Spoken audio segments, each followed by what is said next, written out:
ہمارے اسلام کا جو کلمہ ہے وہ لا سے شروع ہوتا ہے.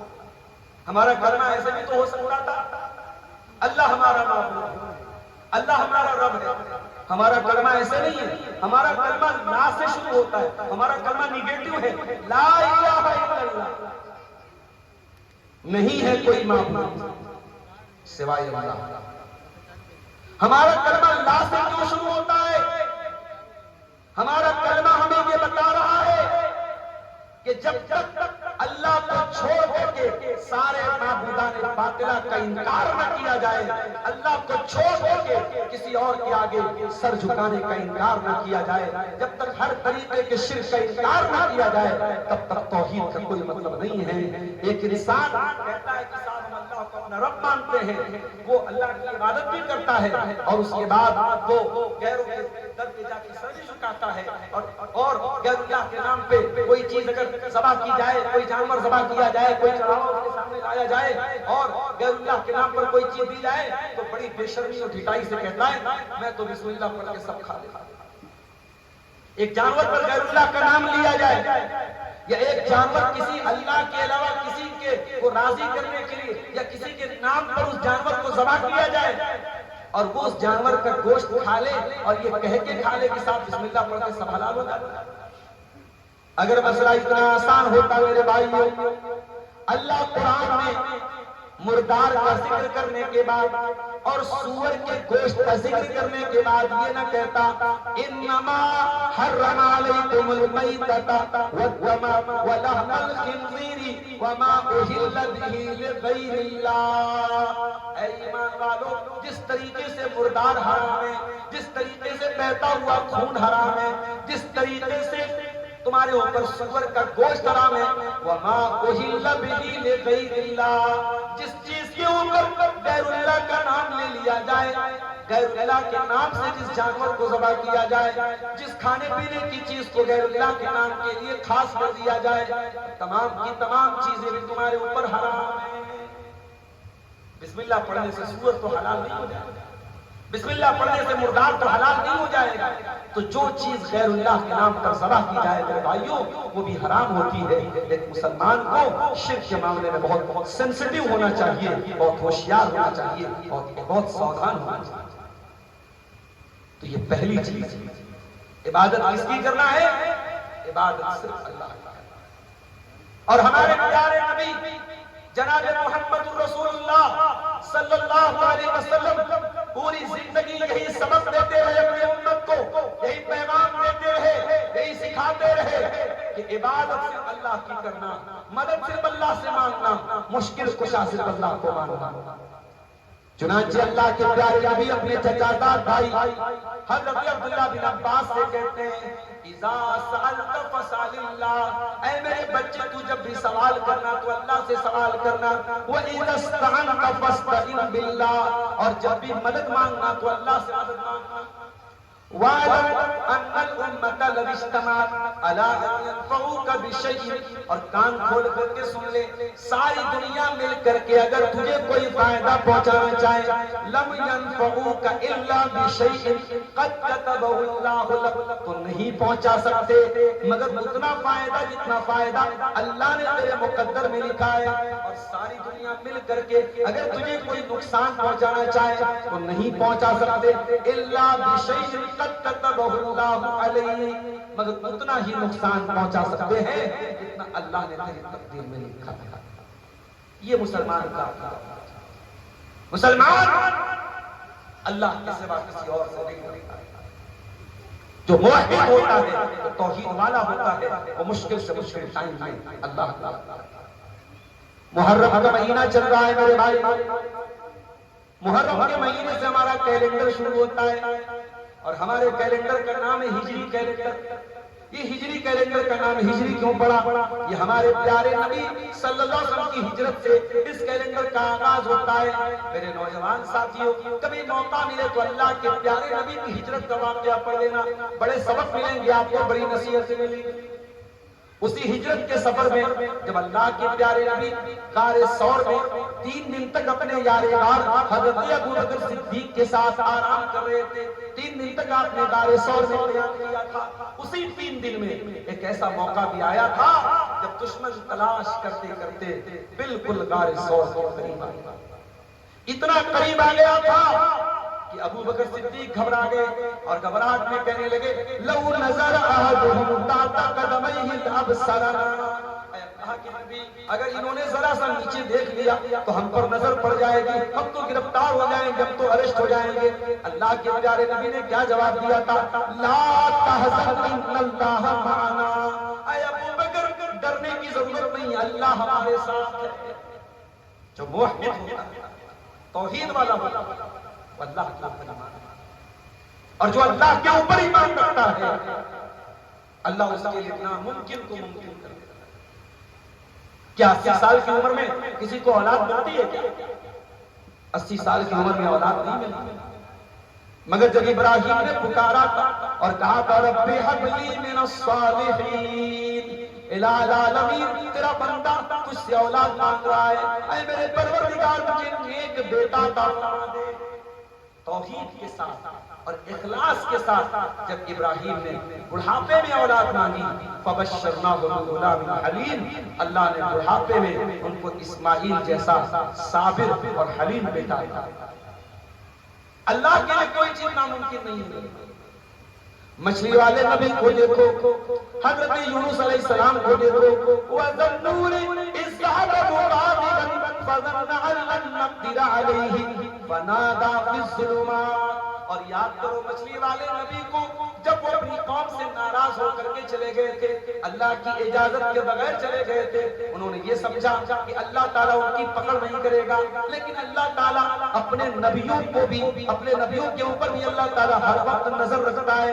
جب یونس علیہ السلام مچھلی کے پیٹ میں پہنچ گئے، اب مچھلی کے پیٹ میں 3 طریقے کا ہے، سمندر کا اندھیرا، رات کا اندھیرا اور مچھلی کے پیٹ میں۔ دنیا کے کسی نیٹ ورک کا کوریج وہاں نہیں ہو سکتا، دنیا کا کوئی نیٹ ورک وہاں کام نہیں کر سکتا، لیکن ایک نیٹ ورک ایسا ہے جہاں دنیا کا کوئی نیٹ ورک کام نہ کرے، وہاں اللہ تبارک و تعالیٰ کا نیٹ ورک کام کرتا ہے۔ فَنَادَىٰ فِي الظُّلُمَاتِ أَن لَّا إِلَٰهَ إِلَّا أَنتَ سُبْحَانَكَ إِنِّي كُنتُ مِنَ الظَّالِمِينَ۔ یونس علیہ السلام نے مچھلی کے پیٹ میں پکارا تو اللہ، نبیوں نے پکارا تو اللہ کو پکارا، ولیوں نے پکارا تو اللہ کو پکارا، رسولوں نے پکارا تو اللہ کو پکارا۔ مسلمان تو کس راستے پہ جا رہا ہے؟ تجھے کیوں پٹی پڑھائی گئی؟ تجھے کیوں دوسرے راستے پہ ڈالا گیا؟ تجھے کیوں توحید سے ہٹایا گیا؟ یونس علیہ السلام نے مچھلی کے پیٹ میں اللہ اور پکارا بھی تو کیسے؟ ہمیں تو دعا کرنے کی تمیز بھی نہیں ہے، ہمیں تو مانگنا بھی نہیں آتا۔ جب مانگنے کا سلیقہ ہو تو اللہ تو دینے والا ہے، میرے بھائی اللہ کیوں نہیں دے؟ کیا دعا کرتے ہیں؟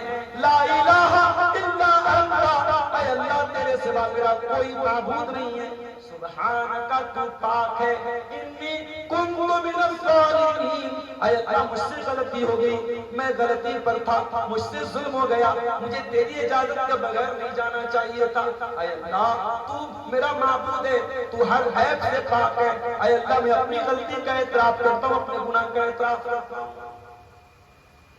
یونس علیہ السلام کی اس دعا میں 3 چیزیں موجود ہیں، اللہ کی توحید کا اقرار بھی ہے، اللہ کی تسبیح بھی ہے اور اپنی غلطی کا اقرار بھی ہے، اور یہ 3 چیز اگر دعا کے اندر ہو تو دعا کی قبول ہونے کی گارنٹی ہے۔ اسی لیے جب یونس علیہ السلام نے یہ دعا کی، اللہ نے ان کی دعا قبول کی، ان کی دعا قبول کی اور مچھلی کے پیٹ سے ان کو باہر نکالا۔ اچھا، سائنٹسٹ لوگوں سے ایک سوال کہ بھئی مچھلی کے پیٹ میں انسان سروائیو کر سکتا ہے کیا؟ یہ بھی ایک بہت بڑا سوال ہے کہ مچھلی کے پیٹ کے اندر آکسیجن کیسے ملے؟ مچھلی کے پیٹ کے اندر حضرت یونس علیہ السلام نے کیسے سروائیو کیا؟ اللہ کی قدرت دیکھو کہ مچھلی کے پیٹ میں انہوں نے سروائیو کیا، زندہ رہے، اور جب مچھلی کے پیٹ سے باہر نکلے تو پورے بدن پہ پھوڑے ہو گئے۔ ظاہر ہے مچھلی کے پیٹ کے اندر نہ جانے کتنے کیمیکل، کتنے ایسڈ رہے ہوں گے، ان کے پورے بدن پہ پھوڑے ہو گئے تھے۔ جب مچھلی کے پیٹ سے باہر نکلے، صحرا میں نکلے، چٹیل میدان میں نکلے، اب چٹیل میدان میں پیڑ کہاں سے نکلے گا؟ تو اللہ نے قرآن میں کہا کہ ہم نے وہاں کدو کا درخت لگا دیا۔ صحرا میں کدو کا درخت اگا دیا اور کدو کے ذریعے حضرت یونس علیہ السلام کے بدن کے سارے زخم دور ہو گئے. اور سائنٹسٹ کہتے ہیں، ڈاکٹرز بھی کہتے ہیں کہ کدو جو ہے بہت بہترین اینٹی سیپٹک ہے. کدو بہت بہترین اینٹی سیپٹک، اسکن کے لیے بہت مفید چیز ہے. اللہ تبارک و تعالیٰ نے حضرت یونس علیہ السلام اسکن پر ہونے والے وہ سارے ریشز اور ساری بیماریوں کو کدو کے ذریعے اللہ کو ہے. تم اللہ پر سوال اٹھاتے ہو، تم اللہ کو اپنے جیسا نعوذ باللہ مانتے ہو، اللہ کے لیے اپنی مثالیں دیتے ہو. ہم کمزور ہو سکتے ہیں، اللہ کمزور نہیں ہو سکتے. ہم کو دوسروں کی مدد کی ضرورت ہو سکتی ہے، اللہ کو کسی کی مدد کی ضرورت نہیں. ہم تک پہنچنے کے لیے میڈیٹرز کی ضرورت پڑ سکتی ہے، اللہ کو کسی میڈیٹر کی ضرورت نہیں. وَإِذَا سَأَلَكَ عِبَادِي عَنِّي فَإِنِّي قَرِيبٌ. اے میرے حبیب، جب لوگ آپ سے اللہ کے بارے میں سوال کرے تو ان کو بتا دو اللہ قریب ہے، قریب ہے. اُجِیبُ دَعْوَتَ الدَّاعِ إِذَا دَعَانِ. جب بھی کوئی پکارنے والا اللہ کو پکارتا ہے، اللہ ضرور اس کی پکار کو سنتا ہے. فَلْيُؤْمِنُوا بِي فَلْيَسْتَجِیبُوا لِی وَلْيُؤْمِنُوا بِی. شرط یہ ہے کہ لوگ میرا حکم مانے اور میرے اوپر ایمان رکھیں. اللہ والے بن جاؤ میرے بھائی، ایک اللہ کے در پہ سر جھکانے والے بن جاؤ. یہ ماتھا، یہ پیشانی، یہ بڑی عزت والی چیز ہے میرے بھائی. اس پیشانی کو اللہ نے ہماری باڈی میں سب سے ٹاپ پر رکھا ہے اور اس ماتھے کی عزت یہی ہے. اس ماتھے کو جھکاؤ تو رب کی چوکھٹ پہ جھکاؤ، اللہ کی چوکھٹ پہ جھکاؤ. اس پیشانی کو کہیں اور جھکا کر کے اس پیشانی کی توہین مت کرو میرے بھائی. تو یہ پہلا سوال ہے، عبادت کس کی؟ عبادت صرف اللہ. اب آ جائیے دوسرے سوال، عبادت کیسی کرنا ہے؟ بہت سارے کام ہو رہے سماج میں. پوچھو بھائی یہ کام کیوں ہو رہا ہے؟ وہ باپ دادا کرتے چلے آئے، اس لیے ہو رہا ہے. یہ کام کیوں ہو رہا ہے؟ نبی کی محبت کے نام پہ ہو رہا ہے، اہل بیت کی محبت کے نام پہ ہو رہا ہے، سیدنا حسین رضی اللہ عنہ کی محبت کے نام پہ ہو رہا ہے. سوال یہ نہیں ہے کہ کوئی کام کس کی محبت کے نام پہ. سوال یہ بھی نہیں ہے کہ کوئی کام دیکھنے میں کتنا اچھا لگ رہا ہے. سوال یہ ہے کہ اس کام پر مصطفیٰ جان رحمت کی مہر لگی ہے، اس کام پر محمد اکرم کی مہر لگی ہے کہ نہیں ہے، اس کام پر جناب محمد رسول اللہ صلی اللہ علیہ وسلم کی مہر لگی ہے. ہم نے اسی ملک میں دیکھا، ہمارے پرائم منسٹر صاحب آئے، ٹی وی کے اوپر اعلان کیا 1000 کے نوٹ بند، 500 کے نوٹ بند. جو پرانے والے نوٹ، 1000 کے نوٹ بند، 500 کے نوٹ بند. گورنمنٹ نے نئے نوٹ نکالے. اب بتانے والے بتاتے ہیں کہ صاحب یہ جو نیا والا نوٹ ہے بڑا پتلا ہے، اس کا پیپر بھی ویسا نہیں ہے، اس کی پرنٹنگ بھی ویسی نہیں ہے، اس کی کوالٹی بھی ویسی نہیں ہے. لیکن آج مارکیٹ میں چلے گا کون سا نوٹ؟ جس کو گورنمنٹ آف انڈیا نے اپروو کیا. پرانا والا نوٹ اس سے اچھا تھا، پیپر بھی اچھا تھا، چھپائی بھی اچھی تھی، مگر مارکیٹ میں کوئی لے کے آئے گا، پھوٹی کوڑی نہیں دے گا، پولیس کو پتہ چلے گا تو کیس بھی ہو سکتا ہے، غیر قانونی مانا جائے. میرے پیارے ساتھیوں، جس طریقے سے ہمارے دیش کے اندر، ہمارے ملک کے اندر وہی کرنسی چلے گی جس کرنسی کو گورنمنٹ آف انڈیا نے اپروو کیا ہو. اگر اس کرنسی کے علاوہ اس سے بہتر کرنسی بھی ہم لا کر کے چلانے کی کوشش کریں گے تو مارکیٹ کے اندر نہیں چلے گی. اسی طریقے سے اسلام کے اندر، شریعت کے اندر، محمد رسول اللہ صلی اللہ علیہ وسلم کے دین کے اندر سکہ وہی چلے گا، عبادت وہی چلے گی، عمل وہی چلے گا جس عمل کے اوپر پیارے نبی کی مہر ہو. اگر کوئی عمل دیکھنے میں بہت اچھا لگ رہا ہے، بہت خوبصورت لگ رہا ہے، بہت اٹریکٹیو اور آکرشک لگ رہا ہے، مگر اس کام کو نبی نے نہیں کیا، صحابہ نے نہیں کیا، نبی کے بہترین ساتھیوں نے نہیں کیا، تو اس کام کے اوپر نبی کی مہر نہیں مانی جائے گی اور وہ کام شریعت کی نظر میں غیر قانونی ہو جائے گا. اسی لیے اللہ قرآن میں کہتا ہے وَمَا آتَاكُمُ الرَّسُولُ فَخُذُوهُ، میرا رسول تم کو جو دے دے لے لو، وَمَا نَهَاكُمْ عَنْهُ فَانْتَهُوا، اور میرا نبی تم کو جس چیز سے منع کر دے اس سے رک جاؤ. اسی لیے اللہ قرآن میں کہتا ہے لَقَدْ كَانَ لَكُمْ فِي رَسُولِ اللَّهِ أُسْوَةٌ حَسَنَةٌ، او لوگو میرا نبی تمہارے لیے اسوہ حسنہ ہے، میرا نبی تمہارے لیے نمونہ ہے، میرا نبی تمہارے لیے کسوٹی ہے. تم جب بھی کوئی عمل کرو تو میرے نبی کو کسوٹی بنا کے کرو. میں دو مثالیں دینا چاہتا ہوں، بہت آسان مثال. دو مثالوں کو سمجھ لو گے تقریر سمجھ میں آ جائے گی، بات سمجھ میں آ جائے گی. ہمارے دو تہوار، ایک عید الفطر کا تہوار، ایک عید الاضحیٰ کا. عید الفطر کا تہوار ہم کب مناتے ہیں؟ رمضان پورا ہونے کے بعد. چاند دکھا کل عید. اللہ کے نبی نے فرمایا کہ عید کی نماز کے پہلے ہمیں صدقہ فطر دینا ہے، جس کو ہم لوگ اپنی عام زبان میں فطرہ بولتے ہیں. فطرہ دینا ہے یا صدقہ فطر دینا ہے.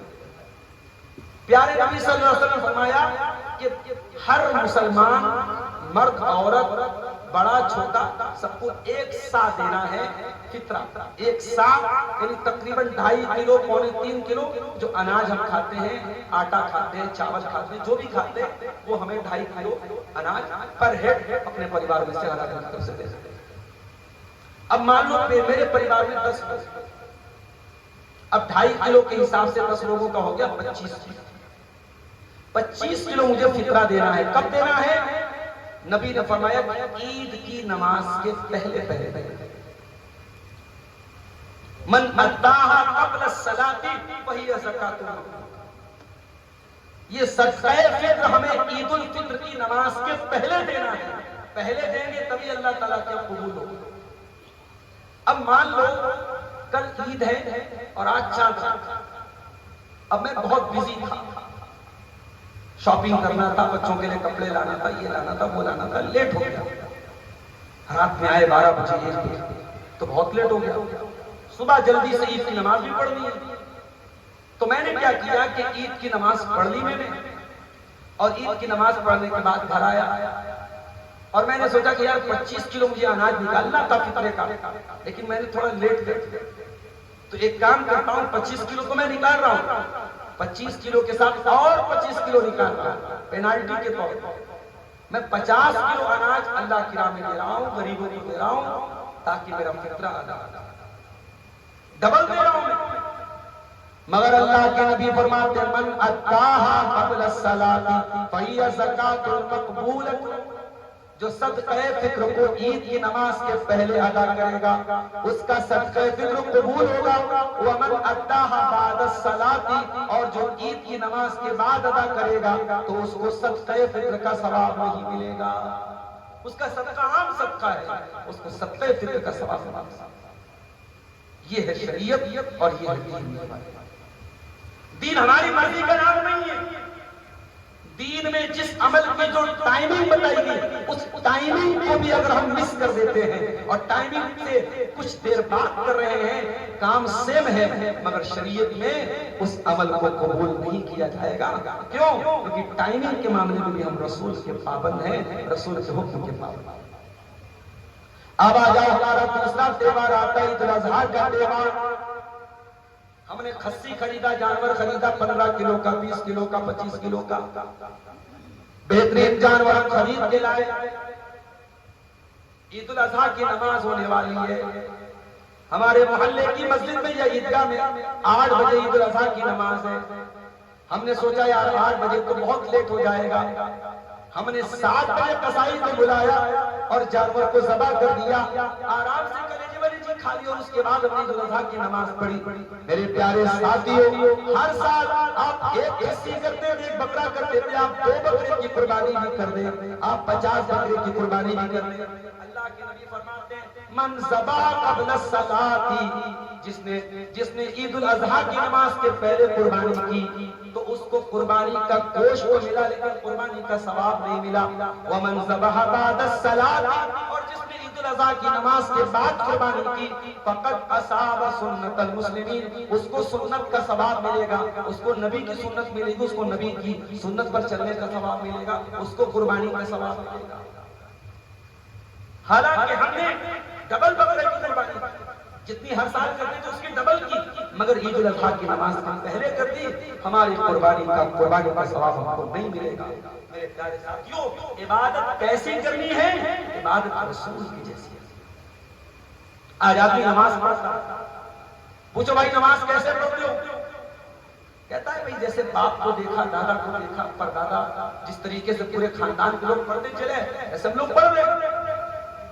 کیا نبی نے یہ کہا کہ اپنے باپ دادا کے طریقے پر پڑھو؟ نہیں، اللہ کے پیارے نبی صلی اللہ علیہ وسلم نے فرمایا صلو کما رأیتمونی اصلی، او لوگوں تم نماز اس طریقے سے پڑھا کرو جس طریقے سے تم نے اپنے نبی کو پڑھتے ہوئے دیکھا ہے۔ نماز باپ دادا کے طریقے پر نہیں چلے گی، نماز اس طریقے پر چلے گی جو پیارے نبی جناب محمد رسول اللہ صلی اللہ علیہ وسلم کا طریقہ تھا۔ اور کان کھول کر کے سن لو، جب نبی نے یہ کہہ دیا کہ میرے طریقے پر نماز پڑھو، اس کا مطلب یہ ہوا کہ قیامت کی صبح تک نبی کی نماز کا طریقہ محفوظ رہے گا، نبی کی نماز کا طریقہ سیف رہے گا۔ اگر نبی کی نماز کا طریقہ محفوظ نہیں ہوتا تو نبی اتنی بڑی بات بولتے نہیں کہ میرے طریقے پر نماز پڑھو۔ لہذا ہر مسلمان کی ذمہ داری ہے وہ تلاش کرے، وہ پتہ کرے، وہ تحقیق کرے، وہ علماء سے سوال کرے، وہ اپنے بزرگوں سے سوال کرے کہ نبی کی نماز کا طریقہ کیسا تھا۔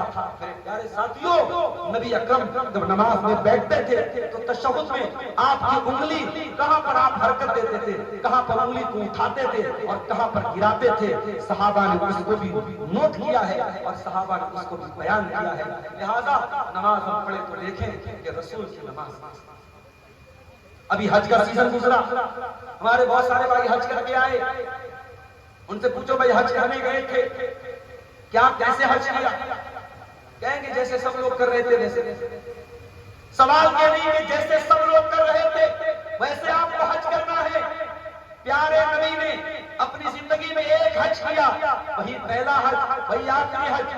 آپ حج کر رہے ہیں اور حج کے دوران آپ اپنے صحابہ سے بار بار کہہ رہے ہیں خذوا عنی مناسککم، خذوا عنی مناسککم، اے میرے صحابہ مجھ سے حج کے ارکان کو سیکھتے چلے جاؤ، مجھ سے حج کا طریقہ سیکھتے چلے جاؤ۔ پتہ یہ چلا کہ حج کے اندر بھی ہمیں رسول کے جیسا حج کرنا ہے، ہمیں جیسا لوگ کر رہے ہیں، جیسا پبلک کر رہی ہے، جیسا ہوتا چلا ہے ایسا نہیں کرنا، ہمیں یہ پتہ کرنا ہوگا کہ رسول کا حج کیسا ہے۔ اور ایک بات بولوں میں، حج میں قدم قدم پہ یہ سکھایا جاتا ہے کہ دین اپنی لاجک کا نام ہے، دین رسول کی پیروی کرتا ہے۔ ایک مثال دیتا ہوں، حاجی صاحب مکے میں ہیں، آرام سے ہوٹل میں اے سی میں رہ رہے ہیں، ہر ٹائم کی نماز حرم میں پڑھ رہے ہیں، ایک نماز کا ثواب 1 لاکھ نماز کے برابر پا رہے ہیں۔ 8 ذی الحجہ کی تاریخ، حاجی صاحب کو حکم ملا چلو احرام باندھو اور نکلو کہاں؟ منا۔ اور منا میں خیمہ بنا ہوا ہے، وہاں جاؤ، وہی رہو، وہی نماز پڑھو۔ حاجی یہ بولے کہ صاحب میں اچھا خاصا حرم میں اتنی بڑی جماعت میں 1 لاکھ نماز کا ثواب پا رہا ہوں، مجھے یہاں سے کیوں ہٹا رہے ہو؟ تیری لاجک نہیں چلی، جو حکم مل رہا ہے وہ کر۔ منا میں 8 تاریخ کو منا میں 5 ٹائم کی نماز پڑھنا ہے، 4 رکعت والی نماز کو 2 کر کے پڑھنا ہے، قصر کر کے پڑھنا ہے۔ حرم میں تو پوری پڑھ رہا تھا، یہاں قصر کر کے پڑھنا ہے۔ اس کے بعد 9 تاریخ حاجی کو حکم ملا چلو عرفات چل۔ عرفات میں پہنچا، عرفات میں پہنچنے کے بعد ظہر اور عصر کی نماز اکٹھا کر کے پڑھنا ہے، 2 رکعت، ظہر اور عصر پڑھ لیا۔ اب مغرب تک، سورج ڈوبنے تک عرفات پہ رہنا ہے۔ بندہ فری بیٹھا ہے، خالی بیٹھا ہے، سوچے کہ 2 رکعت کر کے کچھ نفل نماز پڑھو، نہیں، تجھے کوئی نماز نہیں پڑھنا ہے، تجھے سنت بھی نہیں پڑھنی ہے۔ 2 فرض ظہر کا اور 2 فرض سنت کا، اس کے بعد سورج کے ڈوبنے تک تمہیں عرفات میں کوئی نماز نہیں، اللہ کا ذکر کرتے رہو، دعائیں کرتے رہو، کوئی نماز نہیں۔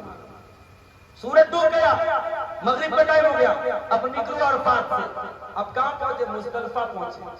مزدلفہ پہنچنے کے بعد 3 رکعت مغرب پڑھو، 2 رکعت عشاء، مغرب اور عشاء کو ملا کے جمع کر کے پہلے مغرب پڑھو پھر عشاء پڑھو۔ اس کے بعد وہاں سے پھر منا واپس، پھر 10 تاریخ کو قربانی کرنا ہے، کنکری مارنا ہے۔ یہ پورا جو پروسیس ہے، یہ پورا پروسیس ہمیں سکھا رہا ہے کہ دین اپنی مرضی کا نام نہیں ہے۔ دین میرے لیے کیا آسانی ہے، مجھے کیا اچھا لگ رہا ہے، مجھے کیا بھلا لگ رہا ہے، میرا دماغ کیا کہہ رہا ہے، دین اس کا نام نہیں ہے۔ دین رسول کی پیروی کا نام ہے۔ عبادت کیسی؟ عبادت رسول کی۔ ہمارے حاجی لوگ جاتے ہیں طواف کے دوران ہر چکر کی دعا پڑھو، پہلے چکر کی دعا، دوسرے چکر کی دعا، تیسرے چکر، اس کے بعد ان کو یہ بھی سکھایا جاتا ہے ایک چکر کی دعا بھی گڑبڑ ہوئی تو پھر سے پہلے چکر پہ جانا پڑے گا. بیچارہ حاجی چکروں میں چکرا کے رہتا ہے، جبکہ ان ساتوں چکر کی کوئی الگ دعا پیارے نبی سے ثابت نہیں ہے. پیارے نبی نے عام کہا جو دعا تمہیں مانگنا ہے مانگو، تمہیں اللہ سے جو مانگنا ہے مانگو. ہاں حجر اسود اور رکن یمانی کے بیچ میں ایک چھوٹی سی دعا جو ہم سب کو یاد بھی ہوگی، ربنا آتنا فی الدنیا حسنہ وفی الآخرۃ حسنہ وقنا عذاب النار، یہ پڑھنا ہے. باقی پورے طواف میں کوئی خاص دعا نہیں، آپ جو دعا دل میں آپ اللہ سے جو بھی جائز چیز مانگنا ہے مانگنا. تو میرے بھائیوں، دین کو آج لوگوں نے مشکل بنا. دین بہت آسان ہے، اور دین آسان کب ہے؟ جب ہم رسول کے بتائے ہوئے طریقے پر دین کو پڑھیں. یہ 27 رکعت نماز پڑھی جاتی ہے، 100 رکعت نماز. نبی کی پوری زندگی میں کوئی ایسی نماز ثابت نہیں جو 100 رکعت پڑھی. نبی تہجد پڑھتے تھے 11 رکعت، لمبی پڑھتے تھے. آپ لمبی پڑھ سکتے ہو، لمبی پڑھو، لمبی نہیں پڑھ سکتے چھوٹی پڑھو، لیکن تہجد کا ثواب آپ کو پیغام ملے. تو دین رسول کی پیروی کا نام ہے، اور نبی نے جو دعائیں سکھائی ہیں ان دعاؤں میں بھی آپ کو پھیر بدل نہیں کرنا ہے. نبی نے جو دعا جیسے سکھائی ہے ایسے ہم کو پڑھنا ہے، ویسے ہی اس کو یاد کرنا ہے. آئیے مثال اس کی بھی دے دیتا ہوں. وقت اگر زیادہ ہو رہا ہے تو اشارہ کر دوسری بات ختم کروں گا. ایک دو پوائنٹ اور بات ختم کرتا ہوں میں. اللہ کے پیارے نبی نے جو دعائیں سکھائی ہیں ہم دعاؤں میں بھی اپنے من سے ترمیم نہیں کر سکتے. آئیے حدیث سنیں. حدیث کے راوی برا ابن عازب رضی اللہ عنہ کہتے ہیں اللہ کے نبی نے مجھ سے فرمایا کہ اے برا، جب تم رات میں بستر پہ سونے جاؤ تو وضو کرو، اور وضو کرنے کے بعد داہنی کروٹ لیٹ جاؤ، اور داہنی کروٹ لیٹنے کے بعد ایک دعا سکھائی نبی نے. فرمایا یہ دعا پڑھو وَاجْعَلْهُنَّ آخِرَ مَا تَقُولُ، اور اس دعا کو پڑھنے کے بعد بات مت کرو، اس کی آخری چیز ہی دعا ہو. دعا کیا ہے؟ اللہم اسلمت نفسی الیک وفوضت امری الیک والجأت ظہری الیک رغبۃ ورہبۃ الیک لا ملجأ ولا منجا منک الا الیک آمنت بکتابک الذی انزلت وبنبیک الذی ارسلت. اللہ کے نبی نے کہا کہ رات میں بستر پہ جب سونے جاؤ تو وضو کرو، اور وضو کرنے کے بعد یہ دعا پڑھ کے سو جاؤ. فَإِذَا مِتَّ عَلَى الْفِطْرَةِ، اگر اس دعا کو پڑھنے کے بعد سوئے اور سوئے رہ گئے، موت آ گئی، روح نکل گئی، اللہ کے پیارے نبی نے فرمایا تمہاری موت اسلام پر ہوگی، تمہاری موت توحید پر ہوگی. اور ظاہر ہے جب توحید پر موت ہوگی تو انسان جنت میں جائے گا. گویا یہ دعا جب پڑھ کے انسان سوئے تو انشاءاللہ جنت میں جائے گا. یہ اگر موت آ گئی تو جنت میں جائے گا. یہ دعا، اس دعا کے بعد ایسا کیا ہے؟ آئیے دعا کا مطلب بھی بتا. اللہم اسلمت نفسی الیک، اے اللہ میں نے اپنے آپ کو تیرے حوالے کیا. دیکھو نبی کی دعاؤں میں کتنی توحید بھری. نبی کی دعاؤں میں کہیں پر بھی کوئی ایک لفظ بھی ایسا نہیں جو توحید سے ہٹ. اے اللہ میں اپنے آپ کو تیرے حوالے کر رہا ہوں. بھئی آدمی جب باہر جا رہا ہے نا تو ذمہ داریوں کو کسی کو سونپ کے جاتا ہے. انسان سو رہا ہے، بستر پہ سونے جا رہا ہے، ہو سکتا ہے سانس ٹوٹ جائے، ہو سکتا ہے دل کی دھڑکن بند ہو جائے. اللہ کے حوالے کر. اللہم اسلمت نفسی الیک، اے اللہ میں اپنے آپ کو تیرے حوالے کر کے جا رہا ہوں. وفوضت امری الیک، اور اے اللہ میں اپنے سارے معاملات تجھ کو سونپ کے جا رہا ہوں. والجأت ظہری الیک، اور اے اللہ میں سہارا بھی لے رہا ہوں تو تیرا ہی سہارا لے رہا ہوں. رغبۃ ورہبۃ الیک، اے اللہ میں امید بھی لگا رہا ہوں تو تجھ سے لگا رہا ہوں، اور ڈر بھی رہا ہوں تو تجھی سے ڈر رہا ہوں. لا ملجا ولا منجا منک الا الیک، اے اللہ تو جس کو پناہ نہ دے اس کو کوئی پناہ دینے والا نہیں، تو جس کو سہارا نہ دے اس کو کوئی سہارا دینے والا نہیں. آمنت بکتابک الذی انزلت، اے اللہ میں تیری کتاب کے اوپر ایمان لاتا ہوں جو کتاب تو نے اتاری ہے. وبنبیک الذی ارسلت، اور اے اللہ میں تیرے نبی کے اوپر ایمان لاتا ہوں جس نبی کو تو نے بھیجا ہے. یہ ہے اس دعا کا ترجمہ، اس دعا کا مطلب. اچھا صحابہ کی عادت کیا تھی؟ نبی جب کوئی چیز سکھاتے تھے تو وہ ٹیپ ریکارڈر کا زمانہ تو نہیں تھا، موبائل کا زمانہ تو نہیں تھا کہ ریکارڈ کر لیا بعد میں سن لیں گے. صحابہ نبی کی دعاؤں کو فوراً یاد کرتے تھے. تو برا ابن عازب کہتے ہیں کہ میں اس دعا کو یاد کرنے لگا، فجعلت ارددہن، میں ریپیٹ کرنے لگا، دہرانے لگا جلدی جلدی. جب میں دعا کو دہرانے لگا تو پوری دعا تو میں نے صحیح پڑھی، ایک جگہ میں نے مسٹیک کی. کہاں مسٹیک کر دی؟ نبی نے جو الفاظ سکھائے تھے اس میں کیا تھا؟ وَبِنَبِيِّكَ الَّذِي أَرْسَلْتَ، اور میرے منہ سے کیا نکل گیا؟ وَبِرَسُولِكَ الَّذِي أَرْسَلْتَ، نبی کی جگہ رسول کی. حالانکہ نبی اور رسول کے معنی میں بہت زیادہ فرق نہیں ہے، معنی کے اعتبار سے کوئی بہت زیادہ ڈیفرنس نہیں ہے، مگر نبی نے جو الفاظ سکھائے تھے اس میں نبی کا لفظ تھا، اور حضرت برا ابن عازب نے جب دہرایا تو رسول کا لفظ نکل گیا. تو اللہ کے پیارے نبی نے فرمایا نہیں اے برا، جو الفاظ میں نے سکھائے تھے اسی کو پڑھو. میں نے نبی کا لفظ سکھایا تھا تو تمہیں نبی کا ہی لفظ پڑھنا ہے، تمہیں رسول کا لفظ نہیں پڑھنا ہے. عبادت ایسی، عبادت رسول کے جیسی عبادت میں ذرہ برابر ہمیں ہیر پھیر کرنے کی اور ادھر ادھر کرنے کی اجازت نہیں. امام مالک رحمۃ اللہ علیہ بہت بڑے امام، اور کوئی یہ نہ سمجھے اس اسٹیج پر کسی کی توہین ہوتی ہے. الحمدللہ ہمارا منہج، ہماری دعوت، ہمارا پیغام یہ نہیں ہے. احترام تمام ائمہ کا، تمام اولیاء کا احترام ہم کرتے ہیں، مگر رب کی توحید سے کوئی سمجھوتا نہیں اور پیارے نبی کی سنت کی اتباع سے کوئی سمجھوتا. یہ ہمارا منہج ہے، یہ ہماری بات. امام مالک رحمۃ اللہ علیہ بہت بڑے امام ہیں.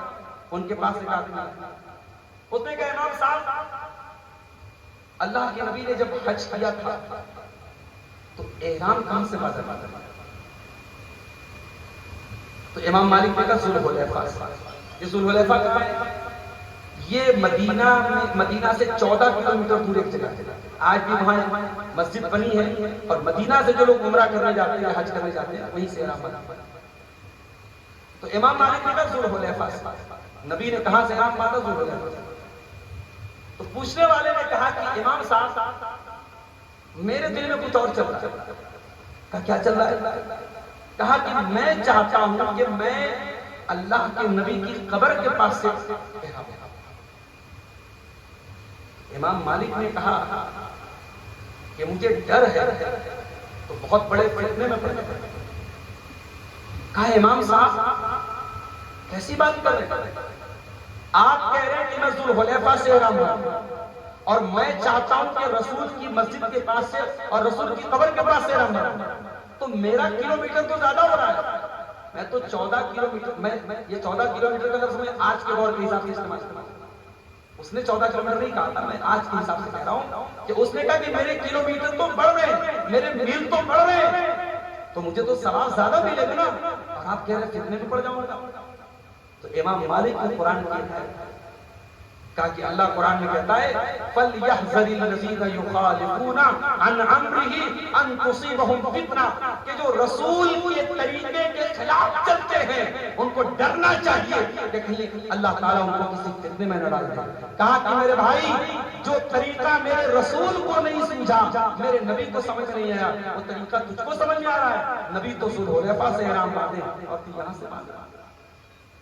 یہ تھا امام مالک کا موقف، اور اس سے سمجھ میں آتا ہے کہ ہمارے اسلاف اور اس امت کے اکابرین اور اس امت کے بہترین لوگوں کی سوچ کیا تھی. ان کی سوچ یہی تھی کہ عبادت ایسی، عبادت رسول. امام سعید بن مسیب بہت بڑے تابعی گزرے. ان کے پاس ایک آدمی آیا، فجر کی نماز کے بعد وہ 2 رکعت نفل پڑھنے لگے. 2 رکعت سنت پڑھ دیا، 2 رکعت فرض پڑھ دیا. اب اس کے بعد وہ نفل پڑھ رہا ہے. تو امام سعید بن مسیب نے جب اس نے سلام پھیر لیا، بولا بھائی یہ کیا کر رہا تھا؟ کہا نفل پڑھ رہا تھا. کہا کہ اللہ کے نبی نے تو فجر کے بعد کوئی نفل نہیں پڑھی، تو کیسی نفل پڑھ رہا ہے؟ تو کہہ رہا ہے اللہ تعالیٰ مجھے نماز پڑھنے پر عذاب نہیں دے گا. تو امام سعید بن مسیب نے کہا ہاں، اللہ تجھے نماز پڑھنے پر عذاب نہیں دے گا، مگر رسول کی مخالفت کرنے پر تجھے عذاب دے گا. جو کام رسول نے نہیں کیا وہ کام کر رہا ہے، اس لیے اللہ تجھے عذاب دے گا. آئندہ یہ کام مت کرنا. میرے پیارے ساتھی، بڑے درد کے ساتھ اور بڑی ہمدردی کے ساتھ آپ تمام بھائیوں سے یہی کہتا ہوں